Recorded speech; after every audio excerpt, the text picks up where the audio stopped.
로마서 8장 26절에서 28절 말씀입니다. 제가 가진 성경으로 신약성경 250페이지입니다. 로마서 8장 26절에서 28절 말씀 제가 봉독해 드리겠습니다.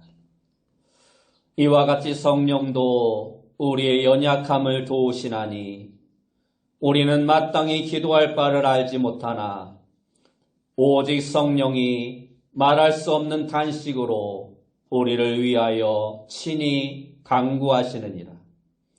마음을 살피시는 이가 성령의 생각을 아시나니 이는 성령이 하나님의 뜻대로 성도를 위하여 간구하심이라. 우리가 알거니와 하나님을 사랑하는 자 곧 그의 뜻대로 부르심을 입은 자들에게는 모든 것이 합력하여 선을 이루느니라. 아멘. 우리 옆에 분들과 인사합시다. 만나서 반갑습니다. 네, 다시 한번 인사합시다. 오늘도 큰 은혜 받읍시다. 오늘 우리가 읽은 말씀을 통해서 날 위에 오신 성령님, 날 위에 오신 성령님이라는 제목으로 함께 은혜의 말씀을 알기 원합니다. 오늘은 부활절 이후 50일이 지난 오순절 성령 강림 사건을 기념하는 성령 강림 주일로 우리 기독교 절기로 지키고 있습니다. 구약 사무엘상 16장을 보면 사울 왕에게 악신, 즉 귀신이 들어가자 그 증세는 즉시 불안으로 나타났습니다. 그 불안은 다윗이 자신과 자신의 가문을 패하고 스스로 왕이 될 것이라는 불안이었습니다. 그래서 그는 온 군대를 동원해서 다윗을 죽이려 하였습니다. 악신이 들었기 때문에 사울왕은 하루도 마음이 편할 날이 없었던 것입니다. 그러나 반대로 성령님께서 임재하신 다윗은 사울왕을 피해 도망다니는 중에도 용서와 관용의 마음을 가질 수 있었고 자신을 죽이려고 하는 사울왕을 오히려 죽일 수 있는 기회가 여러 번 있었지만 죽이지 아니하고 관대함을 보여주는 삶을 살아갑니다. 민수기 27장 18절 말씀에도 보면 하나님께서 여호수아를 가리켜 성령이 머무는 사람이라 말씀하고 있습니다. 모두가 불안하고 겁이 나서 가나안 땅 정복을 반대하고 있었지만 여호수아는 하나님을 믿고 그들은 우리의 밥이라 말하며 가나안 땅을 정복하자 말을 합니다. 그는 성령이 머무는 사람이었기에 불안도 두려움도 없었던 것입니다. 이처럼 성령의 사람은 어떠한 상황에서도 평안과 소망이 넘치는 삶을 살아갈 수 있습니다. 예수님의 제자들도 성령이 임하시기 전에는 겁이 나서 예수님을 부인하고 다 도망치고 다 떠나갔습니다. 심지어 수제자라 말하는 베드로는 예수님을 3번이나 모른다고 부인하며 저주까지 하였습니다. 그러나 오순절 마가다락방에서 기도하는 중에 그들에게 성령이 임하자 두려움과 불안이 사라지고 문을 닫고 숨어 있었던 그들이 담대하게 세상 가운데 나아가 복음을 전하다가 순교를 하기까지 그리스도의 복음을 증거합니다. 그렇습니다. 이처럼 성령의 사람이 될 때 그 어떤 역경과 두려움과 근심과 걱정도 다 이겨내고 담대하게 승리하는 삶을 살아갈 수 있는 것입니다. 여러분, 우리가 집에 아무리 최첨단의 보안 설비를 했다고 해도 불안이 사라지지 않습니다. 어떤 분은 도둑을 예방하기 위해서 개를 기른다고 하는 분들도 있습니다. 그러나 정작 도둑을 맞으려면 개도 짖지 않는다라는 말이 있습니다. 개는 아무리 잘 짖어도 고기 한 점만 던져주면 그것 먹느라고 주인집이 도둑 맞는 것도 알지 못합니다. 신경 쓰지 않습니다. 그러므로 아무리 명견이라 해도 소용이 없는 것입니다. 이 세상은 세상 권세 잡은 사단 마귀 때문에 사람들은 항상 불안하고 두려움 가운데 살아가고 있습니다. 그러므로 이러한 불안과 공포에서 해방되는 길은 다윗과 여호수아처럼 성령이 머무는 사람, 성령 충만한 사람이 되는 것입니다. 오늘 본문의 말씀은 우리가 사모하는 그 성령님이 어떠한 일을 하시는지 우리에게 말씀해주고 있습니다. 오늘 말씀을 통해서 여러분 모두가 성령님이 어떠한 일을 하시는지를 분명히 확인하고 내 안에 계신 그 성령님께서 바로 내 안에서 그 일을 이루게 해달라고 기도하는 성도님들이 되시기 바랍니다.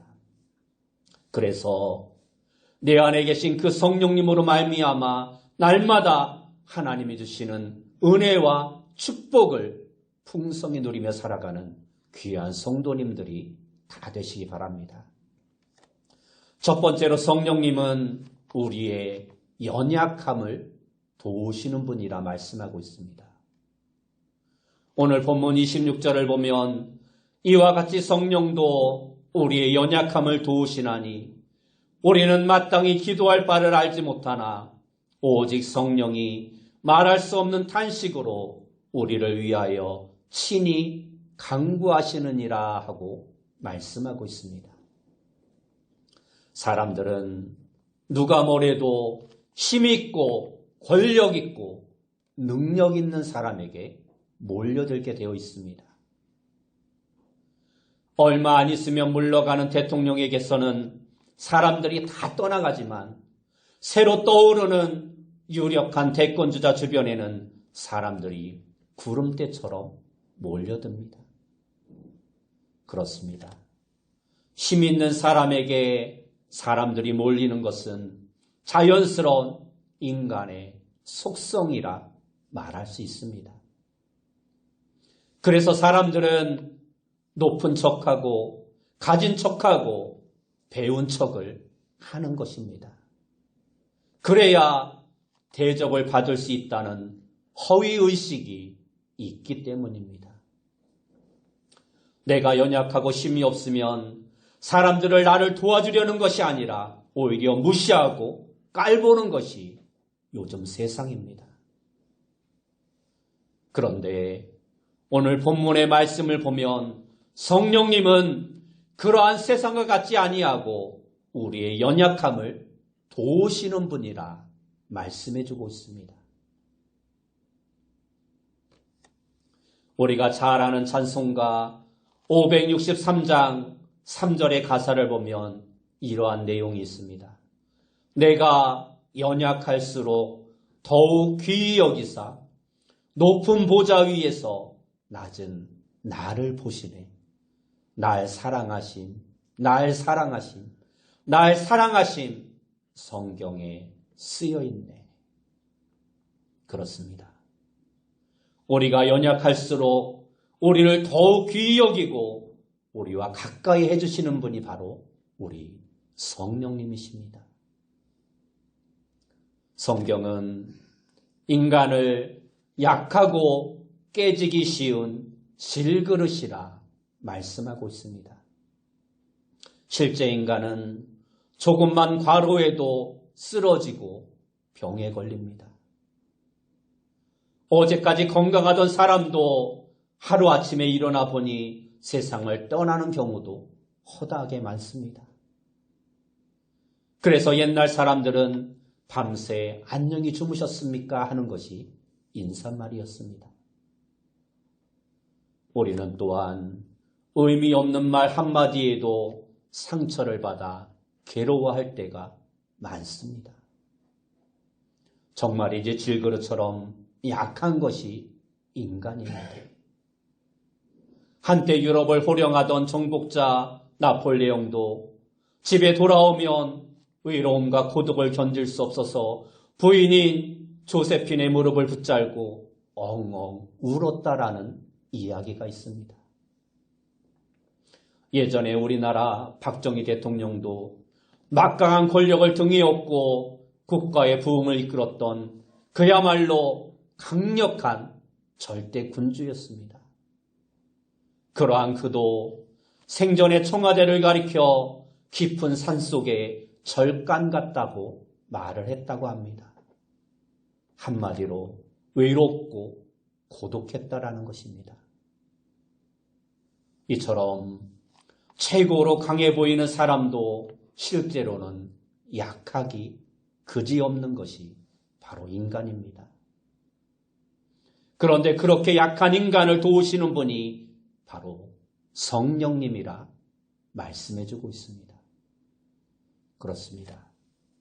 성령님은 우리의 부족함을 채워주시고 우리가 넘어질 때 일으켜주시고 약하고 병든 것을 치유해 주시는 분이십니다.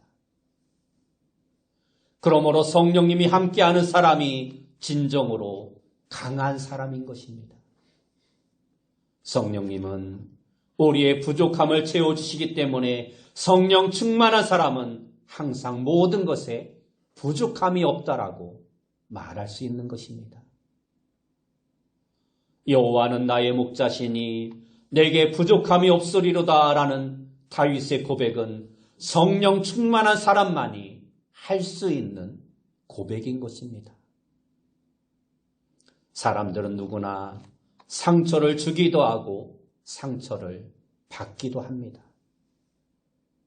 그것은 교회 안에서도 마찬가지입니다. 교회 안에서도 사람들은 상처를 주고받을 수 있습니다.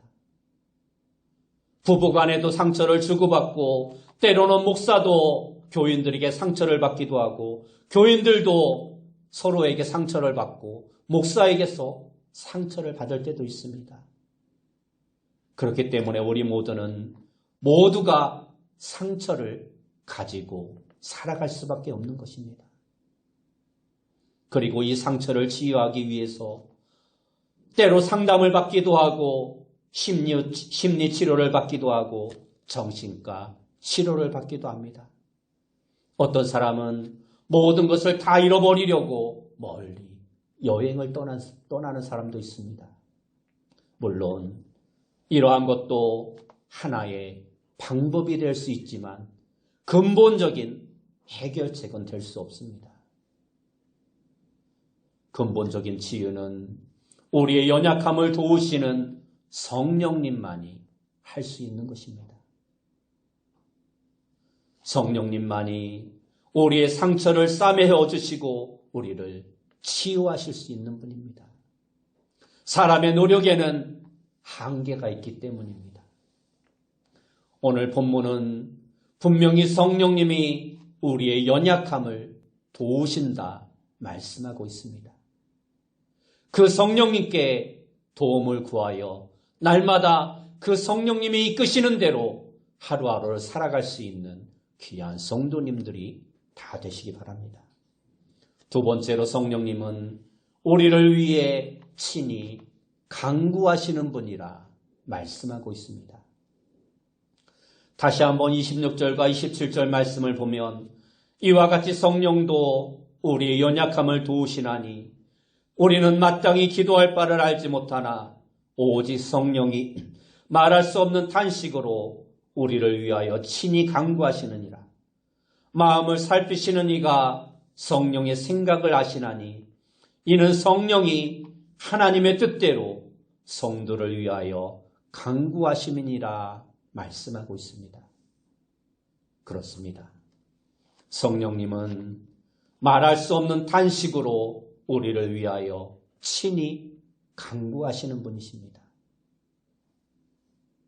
성령님이 하나님의 뜻대로 성도인 우리를 위하여 간절히 기도하고 있다는 것입니다.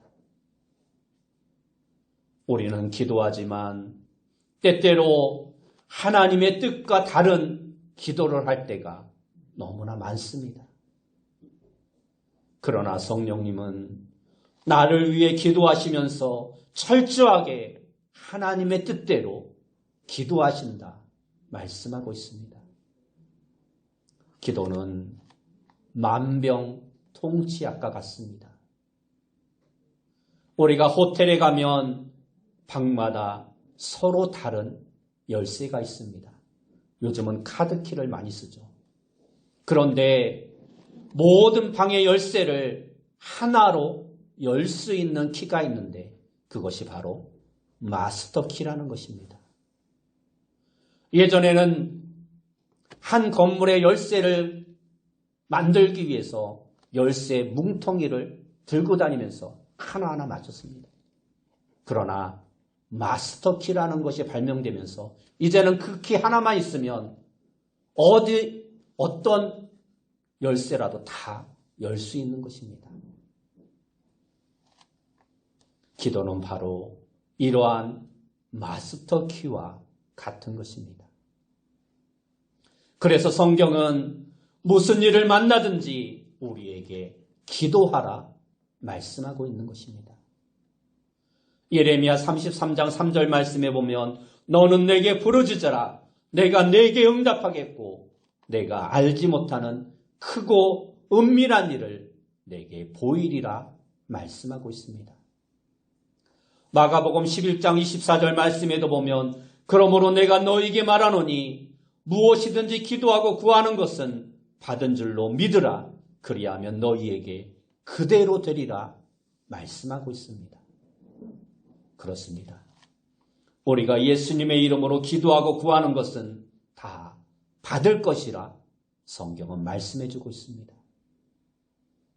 그런데 어떠한 분들은 이것을 가지고 인생 참 쉽고 간단하구나.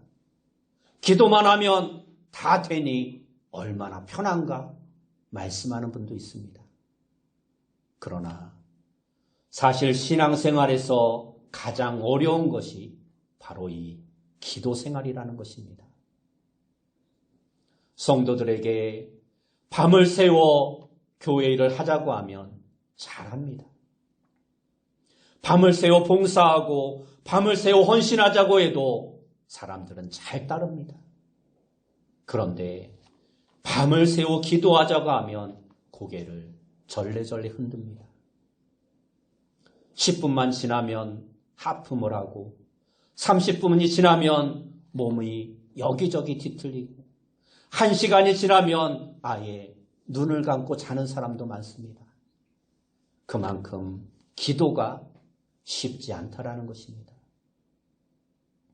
예수님의 제자들도 예수님을 잘 따랐습니다. 광야로 가자고 하면 광야로 가고 바다로 가자고 하면 바다로 가고 산으로 가자고 하면 아무 말 없이 산으로 갔습니다. 그런데 기도하자고 하니까 제자들은 다 넘어졌습니다. 예수님께서 겟세마네 동산에서 땀방울이 핏방울이 되도록 기도하면서 제자들에게 나를 위해 깨어 기도해달라 부탁했지만 3번씩이나 잠에 골아떨어졌던 것이 바로 제자들이었습니다. 기도는 거룩한 노동입니다. 그러나 이 노동은 사람의 힘으로는 되지 않는 영적인 전쟁인 것입니다. 그러므로 기도에 승리하는 자가 영적 전쟁에서도 승리할 수 있는 것입니다. 이 영적 전쟁의 승리를 위한 그 기도를 도우시는 분이 바로 성령님이라 우리에게 말씀하고 있습니다. 우리는 비록 연약하여 기도하지 못할 때라도 성령님이 말할 수 없는 탄식으로 우리를 위하여 기도하고 있다라고 말씀하고 있습니다. 세 번째로 성령님은 합력하여 선을 이루시는 분이라 말씀하고 있습니다. 본문 28절 말씀에 보면 우리가 알거니와 하나님을 사랑하는 자, 곧 그의 뜻대로 부르심을 입은 자들에게는 모든 것이 합력하여 선을 이루느니라 하고 말씀하고 있습니다. 여기서 모든 것이 합력하여 선을 이룬다는 말은 모든 것이 합력하여 유익이 되게 하신다라는 말씀입니다. 그러나 이 말은 우리가 아무렇게나 해도 자기 멋대로 해도 하나님이 모든 것을 합력하여 선하게 이루신다라는 그 말이 아닙니다. 이 말씀에는 조건이 있습니다. 그 조건이 바로 하나님을 사랑하는 자, 곧 그의 뜻대로 부르심을 입은 자라는 조건입니다. 하나님의 뜻대로 부르심을 입은 사람은 하나님의 목적대로 살아가는 사람을 말합니다. 하나님을 진심으로 사랑하는 사람을 말씀하고 있는 것입니다. 그러한 사람은 하나님을 사랑하기 때문에 하나님이 좋아하는 일, 하나님이 원하시는 일을 그도 하게 되는 것입니다. 사랑하기 때문에 말씀하면 그 말씀에 순종하는 것입니다. 비록 실수를 하더라도, 비록 잘못을 하더라도 하나님을 사랑하는 사람. 요셉은 17살에 형들에게 미움을 받아 낯선 땅 애굽의 노예로 팔려지게 됩니다. 그러나 그는 하나님을 원망할 만했지만 하나님을 원망하지 아니하고 노예 생활을 하면서도 하나님을 늘 사랑했습니다.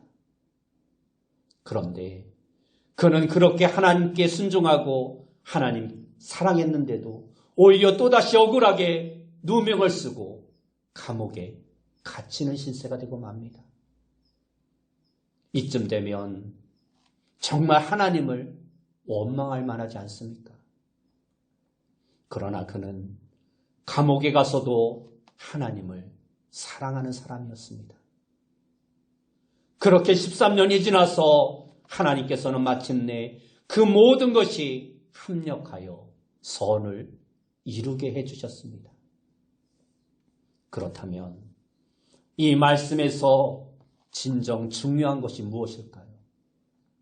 그것은 어떠한 상황에서라도 하나님의 계획을 따라 살아야 한다는 것입니다. 어떠한 상황에서라도 하나님을 사랑하는 마음으로 살아가라는 것입니다. 일반적으로 인간은 오늘 이 순간이라는 인생의 한 조각만을 바라보며 살아갑니다. 그러나 하나님은 우리의 인생 전체를 계획하시고 이끌어 가시는 분이십니다. 한순간만이 아니라 우리의 삶 전체를 보시면서 우리의 삶을 가장 좋은 방법으로 이끌어 가시는 분이십니다. 그리고 우리에게 이렇게 말씀하십니다. 이사야 14장 24절 말씀에 보면 만군의 여호와께서 맹세하여 이르시되 내가 생각한 것이 반드시 되며 내가 경영한 것을 반드시 이루리라 말씀하고 있습니다. 그런데 우리는 참으로 안타깝게도 우리가 기도하면 그 기도한 것이 당장 이루어져야 한다고 생각합니다. 그리고 당장 이루어지지 않으면 기도에 응답이 없다고 불평을 합니다. 그러나 지나고 보면 안 이루어진 것이 도리어 축복일 경우가 오히려 더 많습니다. 바로 이것이 합력하여 선을 이루어 주시는 하나님의 역사, 바로 성령의 역사인 것입니다. 성경은 믿고 기도했다면 받은 줄로 알라 말씀하고 있습니다. 그렇습니다. 우리가 믿고 기도했다면 하나님의 응답은 어떠한 방법으로든지 반드시 이루어지게 되어 있습니다. 그 응답이 내가 원하는 방법으로 응답될 수도 있지만 때로는 내가 원하지 않는 방법으로 응답이 되기도 합니다. 그러나 비록 내가 원하지 않는 모습으로 응답이 될 때라도 지나가 보면 하나님께서 그 모든 것을 협력하여 선을 이루게 하신 것이라는 것을 우리는 알게 될 것입니다. 사도 바울은 육체의 가시 때문에 늘 괴로워하였습니다.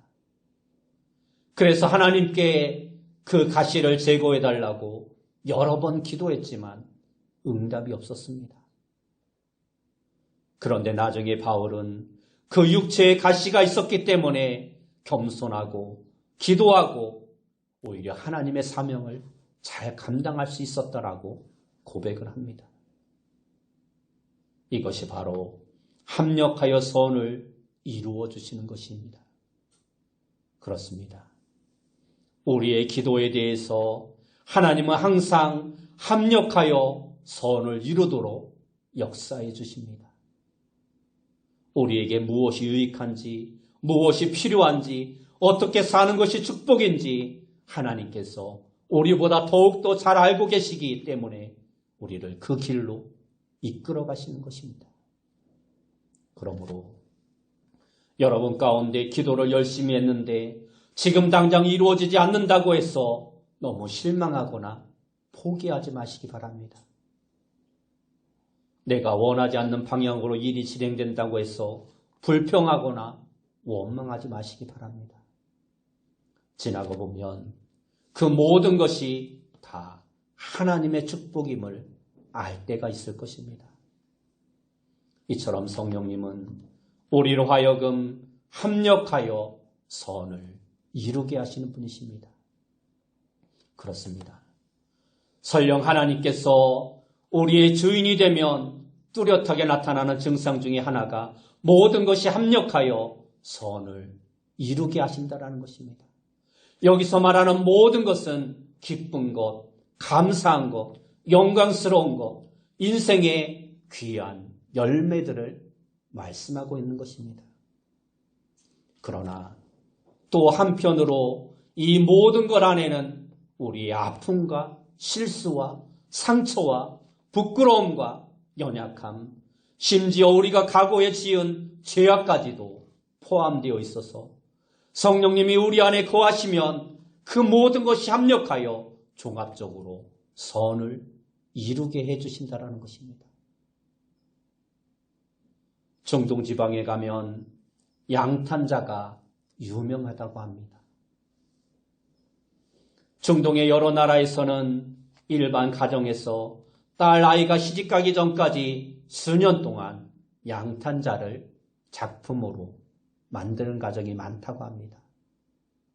그런데 그 양탄자의 뒷면을 보면 그 양탄자를 만들기까지의 과정들을 알 수 있다고 합니다. 어떤 것은 실타래가 얽히설키 엉킨 것도 있고 심지어 양탄자를 바늘로 찌르다 자기 손을 찔러 피가 맺힌 부분도 있습니다. 어찌 보면 이러한 것들은 남들이 볼 때 실패한 작품처럼 보일 수 있습니다. 하지만 완성되어 앞을 펼치면 아주 멋진 작품이 되는 것입니다. 이와 마찬가지로 우리 인생의 과거와 아픔들과 어려움들이 어떤 사람들에게는 걸림돌이 되지만 모든 것이 합력하여 선을 이루시는 하나님이 우리의 주인이 되실 때에는 그 상처 또한 아름다운 하나의 작품이 되게 해 주신다라는 것입니다. 그렇습니다. 하나님은 때로 우리의 고난과 실패도 하나님 나라를 위한 아름다운 작품으로 만들어 가십니다. 우리가 약점 밑에서 신음하거나 계속 상처받도록 그대로 내버려 두지 아니하시고 우리의 약점을 극복하여 아름다운 열매로 바꾸어 주시는 분이 바로 성령님이신 것입니다. 그렇습니다. 내 삶의 고비고비마다 성령님께서는 내가 될 수 있는 그 어떤 것보다도 더 크게 나를 새롭게 하시고 나를 높은 산의 정상에 올려주셔서 하나님 앞에 감사할 수 있는 삶으로, 영광스러운 삶으로 이끌어 주신다라는 것입니다. 여러분, 예수님은 승천하시면서 내가 너희를 고아와 같이 버려두지 않고 보혜사 성령을 보내주시겠다고, 그리고 그 성령이 너희를 진리 가운데로 인도하며 너희의 위로자가 될 것이라고 우리에게 말씀해 주셨습니다.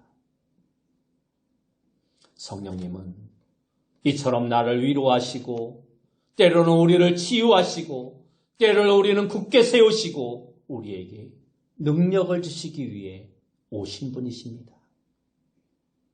성령님은 지금도 우리의 연약함을 도우시고 날 위해 친히 간구하시며 우리의 모든 것들이 합력하여 아름다운 선을 이룰 수 있도록 가장 좋은 길로 우리를 이끌어 가시는 분이십니다.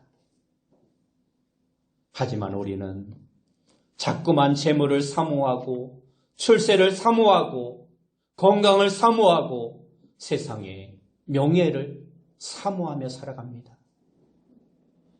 그런데 이 세상적인 것들을 사모하다 보면 우리는 성령님을 잃어버리고 결국 우리의 영이 소멸되는 상태까지 이를 수밖에 없는 것입니다.